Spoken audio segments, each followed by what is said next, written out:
podcast. We have an exciting AI entrepreneur to introduce you guys to today. Aviv Frenkel is a tech entrepreneur and former national media personality himself, as well as a PhD researcher. He is the co-founder and CEO of Moonshot AI, an AI platform for e-commerce brands that automate website experimentation, design, and code generation to turn online stores into self-optimizing ecosystems. Prior, Frenkel was the co-founder and CEO of Enroute, an award-winning smart mobility startup. Before transitioning into tech startups, he spent over 2 decades in Israeli national media as a senior tech and automotive anchor and correspondent for Channel 10, hosting shows like Ha-Zinor and Layla Galgali. Hopefully I didn't butcher that too badly. Great. I love it. He's also the co-host of 30 Minutes or Less, one of Israel's leading tech podcasts. Aviv, thanks for coming on, man. Appreciate you spending some time with us today.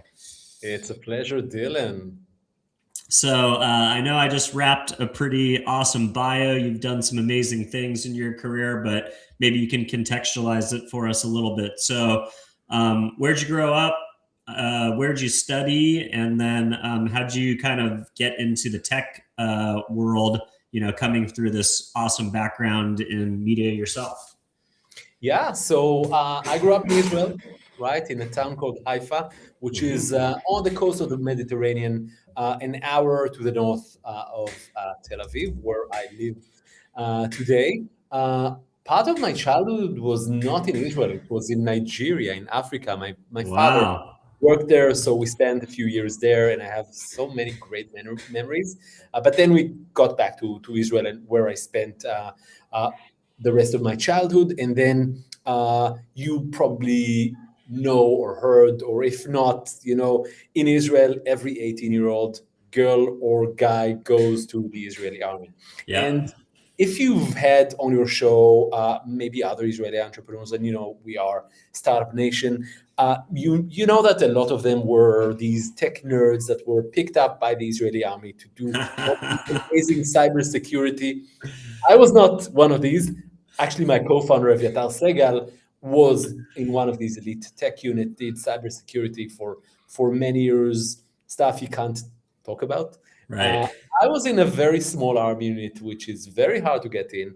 I was doing something like you do now. I was a radio host in the Israeli army radio station. And for historical reasons, in Israel, up until couple of decades ago, you only had state-owned radio and army-owned radio. So that was the hip radio station, and I was like, a bit like Robin Williams in Good Morning Vietnam, only not as funny as the late Robin Williams, and not in Vietnam, in Jaffa, which is just next to Tel Aviv. And for historical reasons, a lot of the media personalities in Israel start their career in this radio station. So after radio, I moved to TV.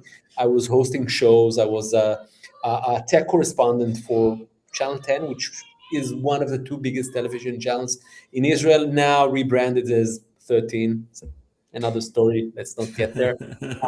And I was covering tech. And because Israel is the startup nation, you have so many companies built here, amazing entrepreneurs. And I met these great founders, and I was like, yeah, these clowns just sold their company for $1 billion. I can do that, right? I was so naive. And that's how I started my first company, Enroute, which was in the intersection between mobility and e-commerce.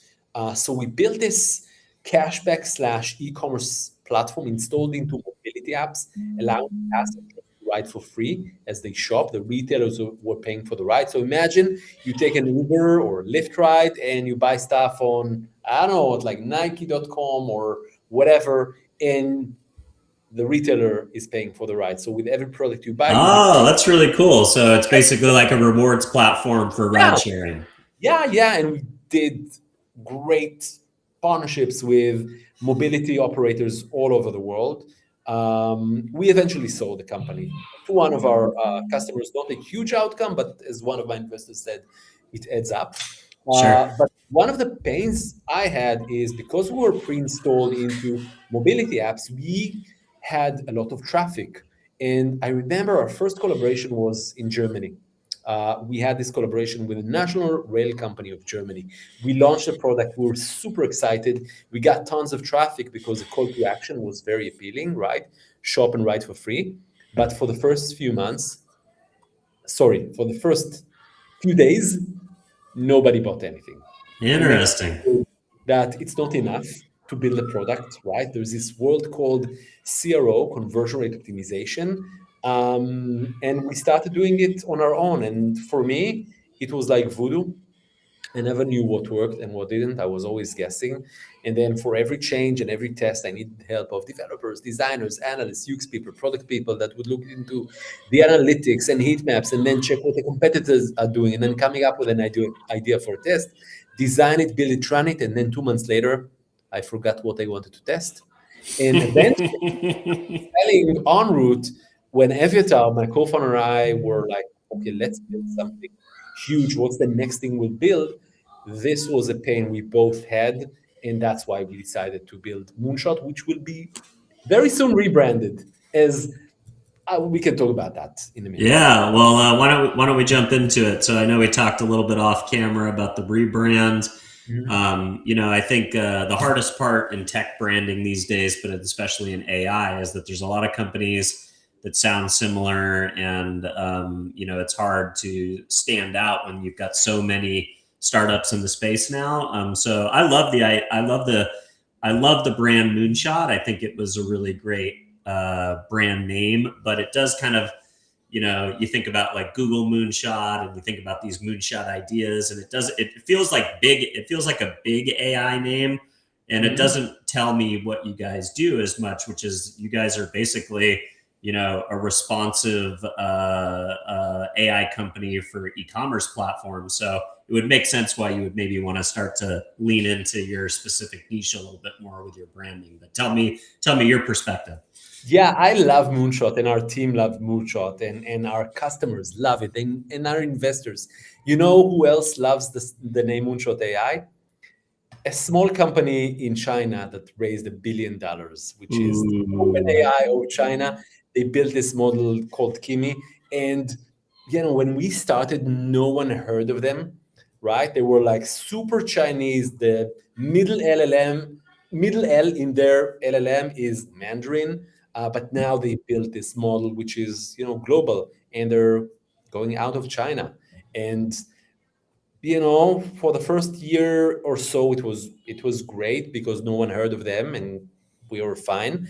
And then we don't have any other choice. We needed to change the name and rebrand it, and we actually have an amazing name, even better than Moonshot, that tells our story better, which is helping other businesses thrive.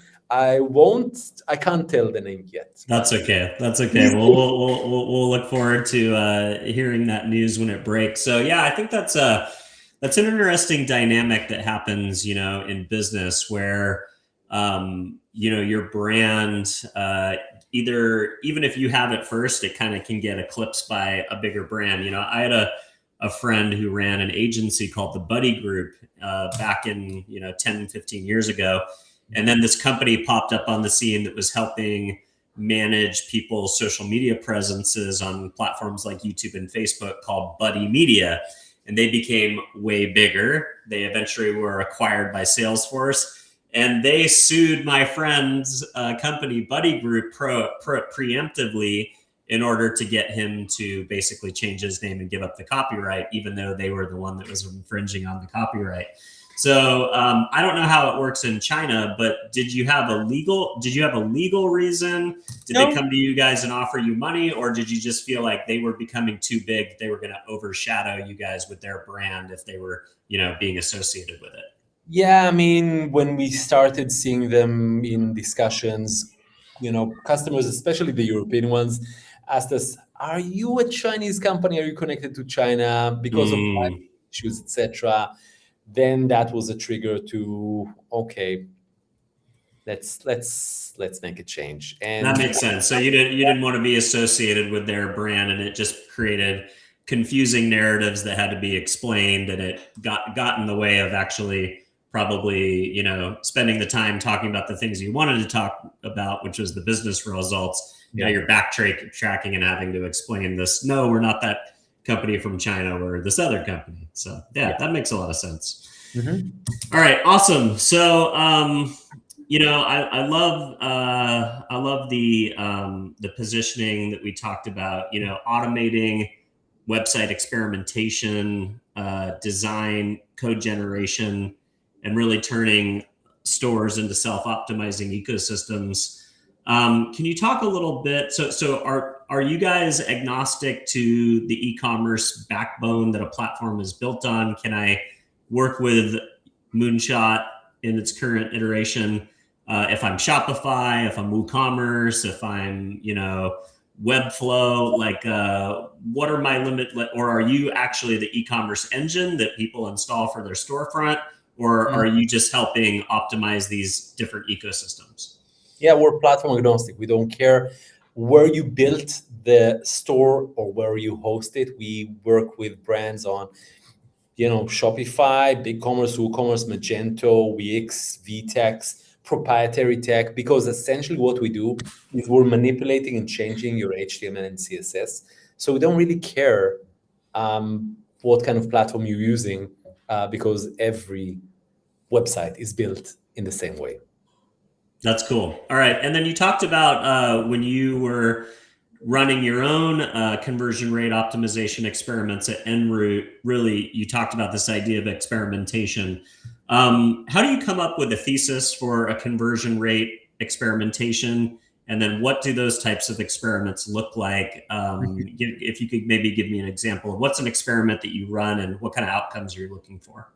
You're asking when I did that manually in my first company, or what happens now? Yeah, like how does it work now? Like, do you have to come up with a thesis and then you know, or does this all happen in a million of them at the speed of commerce now? So I'll take you to the life before Moonshot, or our new name, and how our brand partners are leveraging Moonshot today. So in the life before Moonshot, first of all, you needed an analyst to go over your analytics and tell you, hey, Dylan, you have a drop on, let's say, click-through rate to add to cart on mobile PDP, right? It's not a good number, it's worse than desktop, or we have some benchmarks, etc. Then you would send your product person to check the web. Okay, we have a problem with our mobile product page. How are competitors doing it? Or how do comparable websites? And then, okay, they have something different. They have different call to action. They have different colors. They have a badge here, the positioning. There's so many elements. Let's test whether, you know, changing the copy from add to cart to add to bag. I'm just saying, right? Just as an example. Or change the color, whatever. And then you have this hypothesis, which is like a guess. And then you go to your designer and ask this designer, please design the test, right? Design the variants. And then you go with this design to the developers. They need to build it. And then you're using this A/B testing platform, right? You test it, and then you wait until it's static. And once that happens in a matter of weeks, you have a winner. You go back to your developers and you ask them to hard code it. With Moonshot, you don't need designers, developers, analysts, UX people, product people. You don't need to hypothesize. You don't need to guess. You don't need to check your competitors, because everything is done by our AI. You integrate Moonshot into your website. Moonshot scans the website, understands where are these conversion gaps, flags them, tells you, Dylan, you have an issue on the mobile PDP, but then comes up with a hypothesis based on our proprietary patented tech. Okay, this is the hypothesis based on a lot of data that we fed our engine. Okay, this is an idea for a hypothesis. Okay, fantastic. Are you fine with this hypothesis? Click here. Our AI generates the actual variants, the design, the copy, the code. So you don't need a developer or designer designing and building it. The AI does that. And that's it. You approve it, or if you want to change the buttons from being square to being round or whatever, just tell the system, hey, please change it to rounder button or whatever. click, you see the new variant, now you're happy, you launch the test, and you wait. And we tell you when the test is a winner. And then amazing, you've done 60K more thanks to a test. That's cool. And then you click and it serves it to everyone. You change the website with a winning variant. So everything is with a few clicks of a button. And we intentionally built a platform to allow you to lean back and let the system works for you. Because there are some, A/B testing platforms out there, which is like the old generation, non-AI, that you needed a PhD to be able to get something, get some value. With Moonshot, the system works for you. You don't need to know anything about CRO, about conversion rate optimization. The platform works for you. So tell me a little bit about how impactful this is on kind of the productivity of this discipline. So, how often would you run tests and how long did they take in the past? And then now how many tests are being run and how fast because of this automation, this AI automation opportunity? So think about the process, right? To think about it, to go over the analytics, to check what the competitors are doing, hypothesize on an A/B test, design it and build it. These are, sometimes it can take a few weeks. Wow. It's a matter of minutes, right? And you approve the test and the test runs. And that, really depends on how much traffic you get and how many variants you want to run. It can be a few days until you get to statistical significance. Usually we prefer to run tests like for a couple of weeks, just so that we understand that this is statistically significant. And that maybe is not something that we can change at the moment, but everything before that and everything after that takes minutes. So a big theme these days for the UX space is personalization. Are you able to run experiments on certain maybe individuals or groups of users? Can you have different experiments for different cohorts, or because maybe not everybody reacts the same way? Maybe I like round buttons and I'm more likely to buy things when I see round buttons, but you like to buy things when you see square buttons, and we don't even know that those are differences between our brains, but it's an opportunity for optimization. Is personalization finding a way into this space as well, or do you have to kind of optimize for like the largest common denominator?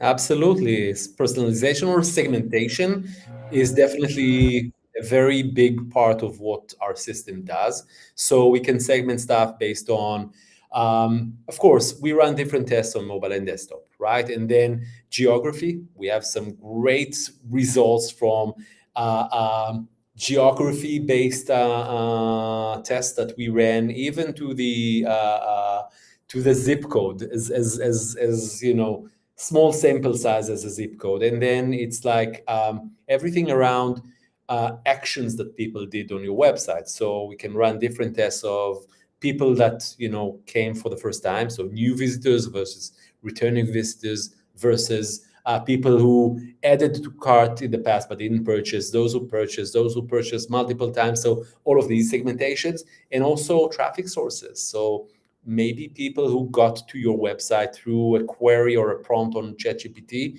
you can test stuff on them and test other stuff on people who just clicked on an ad on Meta or TikTok or whatever, and everything which crosses all of these segmentations. That's so easy to be done. But again, with Moonshot, you don't need to think about an idea for a segmentation. Our platform basically recommends to run a specific test on a specific segment, and that's it.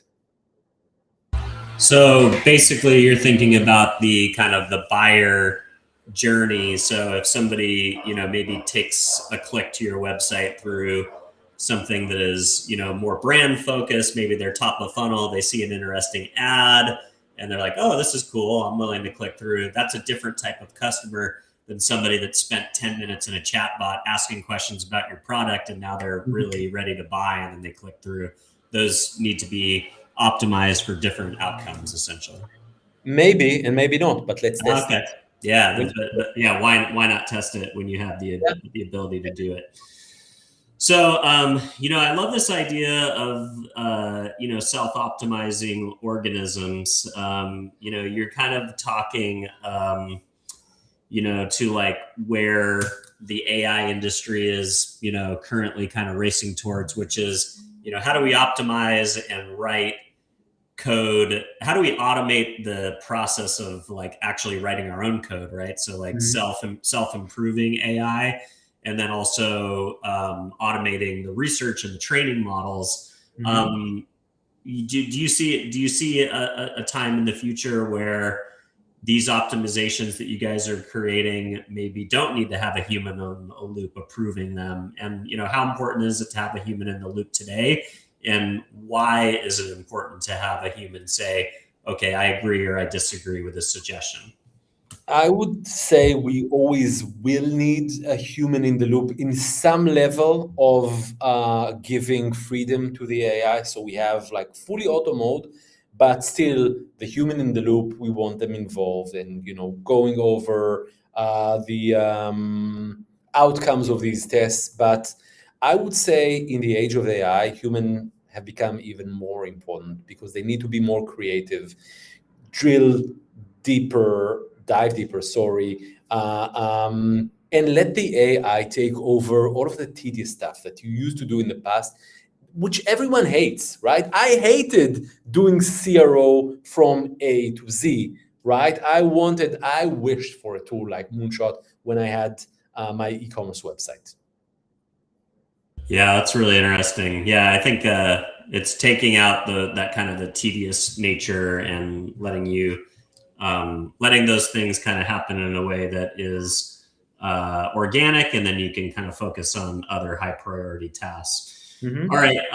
So with tools like voice and AI shopping agents, agentic commerce emerging, how do you see the customer discovery changing when shoppers start talking to websites rather than clicking through navigation menus? Yeah, I would say it's another optionality that customers have. And for sure, voice shopping, once it will be a thing and we'll see it in the numbers, of course we can optimize for that because there are ways to optimize for any digital experience, right? And when you talk about agentic commerce, how far is it? I mean, fully autonomous agent that buys everything, or you will be using AI, and people do, and I do, for discovery.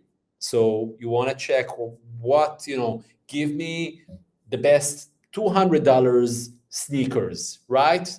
And then you can ask so many questions. But at the end of the day, I don't know, maybe at some point people will give the AI the credit card and feel free. At the moment, we don't see it in the numbers. We don't see people giving credit card to the agent and asking them, okay, find me a pair of shoes. I want to see them when they're on my front door. Yeah, I think you're right. I think you might start to see it more quickly with low stakes. Sure. Right. Like probably the first place you'll see it show up is in commodities. Like, do I care what brand this fizzy water is? Maybe, maybe not, but chances are probably not. Toilet paper, coffee, things like that. Maybe I have a preference, maybe I don't. But that does come down to why brand is going to become more and more important, is that if you do have a preferential brand because you like the experience or you like what they stand for, you'll hopefully let your AI agents know.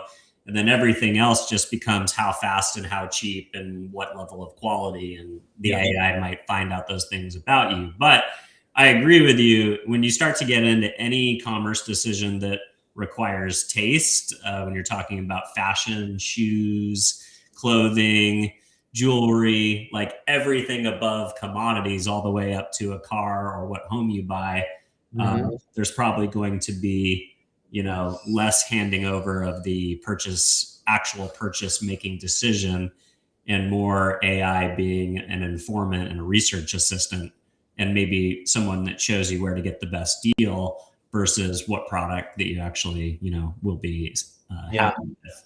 Yeah, and to your point about the commodity stuff, again, yet to be seen. Do you remember Alexa shopping? Yeah. Hmm. Everyone thought that you will buy the commodities like the toilet paper through Alexa. That did not happen. I don't know whether that would be the same case for agentic commerce, yes or no. At the moment, we're not seeing the numbers. We're not seeing the data. People are not buying toilet paper on Claude or ChatGPT. Yeah, that's a great point. I think Alexa, the promise of Alexa being able to add things to cart seems so easy and so frictionless, but Mhm. people are still used to managing their Amazon purchases through an app or through a website, and that's really hard to break down consumer behavior and get them to adopt new ways of doing things. So I think you're right. Like there's a lot of hype around agentic commerce, but probably not much actual traction. People are still going to either e-commerce platforms or websites to make purchases. Yet to be seen again. Yeah. Dylan. I don't know to envision the how will people interact with these LLMs. But what we can see is what I said uh, recently. We see a lot more traffic coming to these websites through LLMs, through discovery that you're doing on any of these LLMs. Love it. All right. Love to spend a little bit of time talking about your PhD research, if you wouldn't mind. Sure. This idea of the startup nation diaspora. The research that you've been doing is investigating the Israeli high-tech community in Silicon Valley.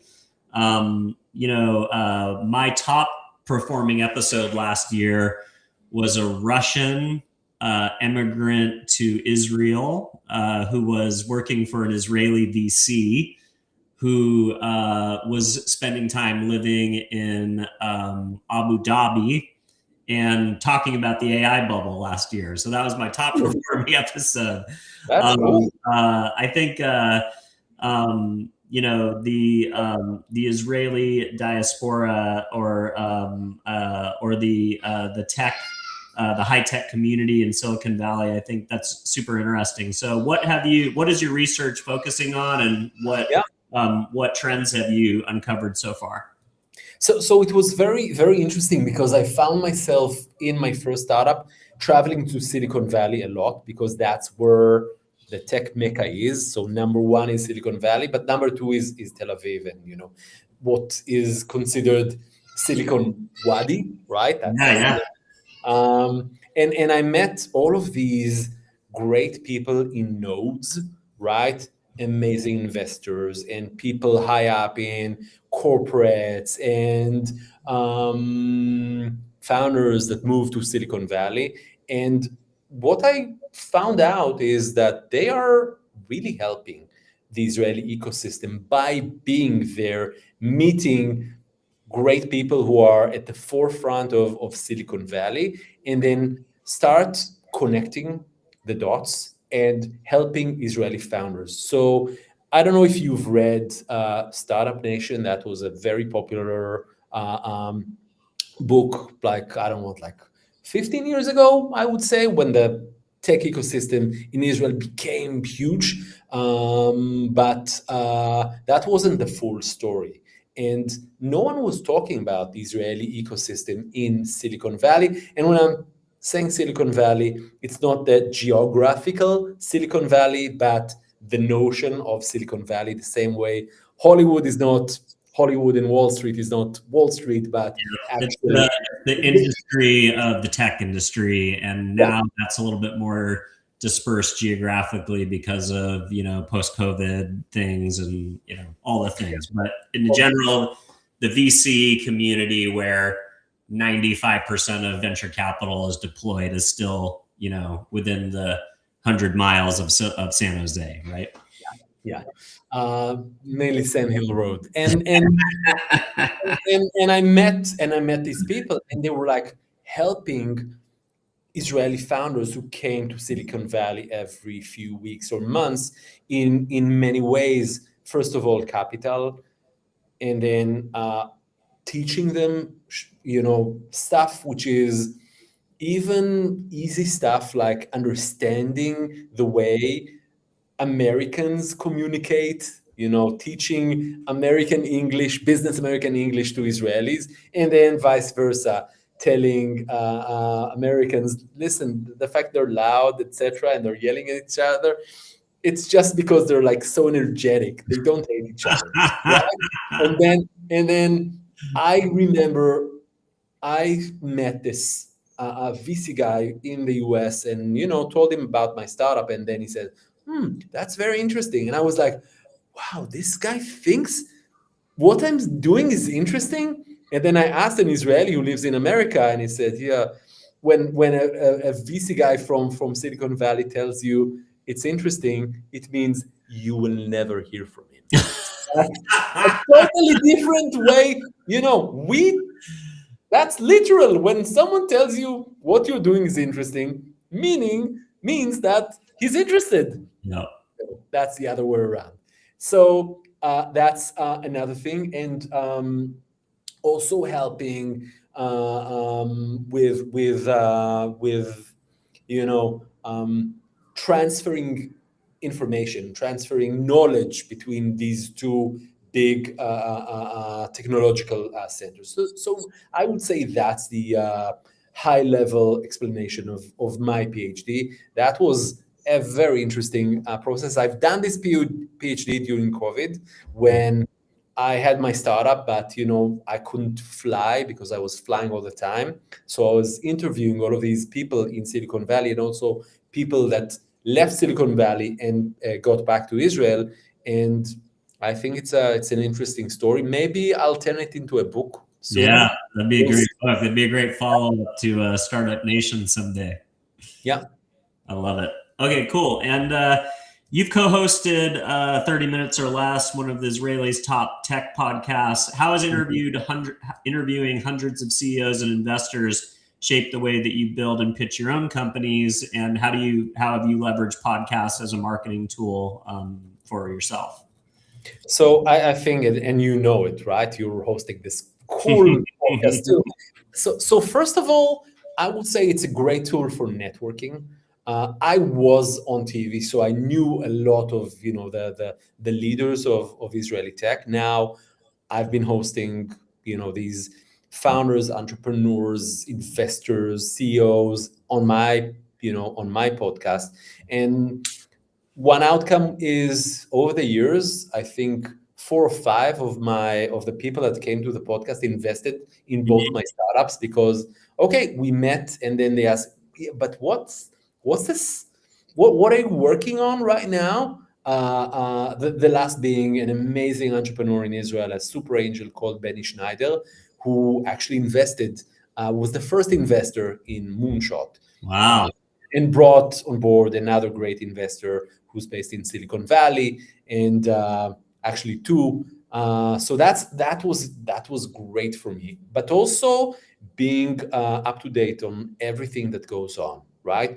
And the third thing I would say is I have, as a founder, you have so many things that you need to think about and figure out. And every time, and the life of an entrepreneur changes as the startup matures. So first few steps, right? Ideation, and how to come up with an idea, and how do you bring on board design partners, then fundraising, and then hiring, and then building, and then selling, and then fundraising again, and hiring again. And at every point, and now you have a board, and you need to communicate stuff.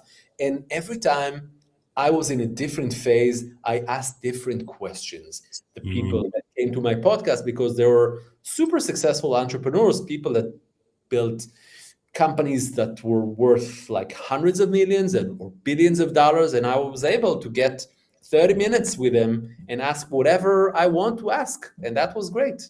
That's amazing. So I'm still hosting it. I love it. So you're able to use it as much as it's a platform for your personal brand. You're using it as an opportunity to learn and ask questions and essentially grow as a founder yourself at these various stages of the process. Yeah. I love it. All right. And at the same time, Dylan, if I may, also helping other founders, because it's Israel's startup nation, right? Everyone has an idea. Everyone wants to build a company. So a lot of the listeners of my podcast are people who are about to build a company, or in the different stages of their entrepreneurship journey. And this podcast that I've been hosting or co-hosting in the past, I hope is a good asset for them. That's cool. So you're using it as a way to give back to the next generation of entrepreneurs that are following in your footsteps. I love that. All right. You also have an East Asian Studies degree. You speak Chinese. Survival Chinese. Survival Chinese. I haven't touched it in quite some. Okay. Well, you probably have a more close background and understanding kind of the AI market in China, and also you went through that experience with that other company kind of growing fast and almost inspiring you guys to do a rebrand. Could you comment maybe high level on what's going on in China around AI companies, and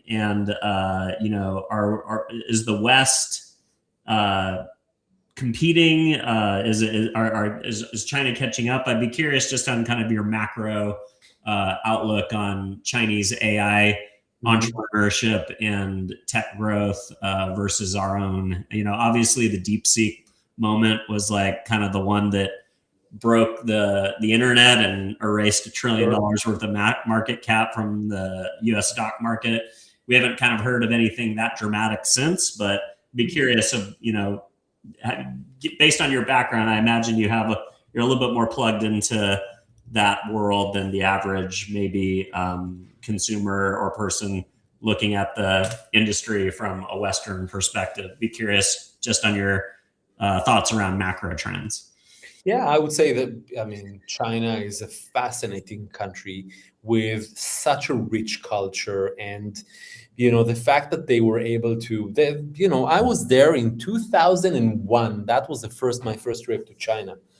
The Beijing was filled with bikes. And then I came there in 2008 for the Beijing Olympics. I was still working on TV. And because of my survival Chinese, I was sent to cover the Olympics, the Beijing 2008 Olympics. And it was a completely different country. And it evolves very, very fast, right? Innovation is so fast there. And you have very impressive entrepreneurs, right? From Jack Ma or other entrepreneurs there. And I think the government helps a lot. This is a very, it's the Communist Party, right? Yeah, it's top down. They want their industry to succeed, so they spend a lot of time putting their thumb on the scale. Yeah, and another thing is, they have different values, right? Privacy is not something they care about, right? And maybe other stuff, which is, connected to IP. They have a different way they think about it, right? And they had, I presume, able to do some shortcuts. Let's just put it there. And so it's fascinating. I would say I haven't been in China for quite some time. So after COVID, things have changed. It wasn't as open as it used to be to the West. And, it's fascinating to see what comes up out of China. But still, I would say the one thing that they lack is freedom, right? That we have in Israel and you guys have in the US, right? A democracy, a thriving democracy that really stirs these ideas and is the bedrock of innovation, which is super important. And I would say they still lack that. We have that in the West. That's why we have an amazing Silicon Valley, an amazing tech ecosystem in Israel and elsewhere in other places in the West. So I would say if I would have to bet, I would still bet on the West. Love it. Good POV there. All right. So AI's impact on creative, as AI agents handle more automated design, coding, conversion rate optimization, hypotheses, what skills become more valuable for the human marketers and the growth leaders moving forward? So you cannot beat human ingenuity and human, ideas, right? You can ask Claude or ChatGPT or whatever LLM, Gemini, whatever, give me ideas for, I don't know, for new company, right? I think it lacks the spark that a human being has, right? In coming up with really new concepts, new ideas. And I think, this is something that would be very hard to replicate. So I would not, write a obituary on human ingenuity. I think there's so much more for people to do. And, there are a lot of people that say that, AI will kill all of the jobs, etc. I don't think so. I think new jobs will be created. There might be people who will suffer from the fact that, AI will eat their lunch, but humans will create new things and new concepts because people don't want to be bored, right? Mhm. People want to innovate and want to start new stuff and create new stuff. And so we'll let AI take over some of the tedious stuff, but we will come up with other stuff to do. I love it. Well, Aviv, loved having you on today and learning more about your fascinating background and what you guys are building. If folks want to learn more about the company or connect and follow along with your thinking, where do you want to send people to stay in touch? Absolutely. So moonshot-ai.com, that's our website. Please come visit. It won't be there for long because we have a new name. We talked about the rebrand. It's a matter of weeks until we launch or relaunch the new branding, and our team is really working hard on that. But in the meantime, moonshot-ai.com. Even in the future, whenever you'll go there, it will be Redirect. so that's not a problem at all. Check out, we have a YouTube channel with some case study videos that we launched with some of our great brand partners. Check us on LinkedIn. So please follow me on LinkedIn. It's Aviv Frenkel, PhD, just to make it different from the other. There are a few people with the same name as I have. I would say these are three main ways you can follow us and give us, send us an email if this is something that you're interested. We would love to jump on a call and get your feedback on what we've built. Right, give you a quick demo, hear your thoughts. If you have a brand and you want to optimize it, I mean, we just started working with this footwear company, and that there was this great head of e-commerce, and he knew he needs to do CRO, and he's been there for more than a decade, and he never had the bandwidth, right? Because it's so complex to do conversion rate optimization until he met us and until he got Moonshot. And now these brands, right? The reason why we're here is we want to help these businesses thrive. This guy, he's not passionate about, where do we put the call to action button or whatever. They're making amazing products, and it's right for founders or operators of this footwear company or beauty brands that work with, or jewelry or whatever. Don't think about CRO. Use a tool like Moonshot to take that off your plate and focus on what matters. Amazing. Well, appreciate you coming on again. And if anybody at home, if this is the first time you're seeing the show, don't forget to give us a follow or a subscribe. An honest review on whatever podcast platform you might be listening on is how we find a bigger audience. So go ahead and do that. And last but not least, if there's an e-commerce leader out there who knows they need to get to conversion rate optimization, but hasn't had the time for it, or the skill set, or the people, or just a great brand marketer who needs to be thinking about these things, or just someone who you think would benefit from the conversation that I had with Aviv today, maybe a VC or a founder who wants to learn from his story, don't forget to share the show. And with that, I will hopefully see you out in the world again. Every time I'm looking at an event, I see your name pop up. So I'm sure we'll run into each other in the real world soon. Absolutely. Dylan, thanks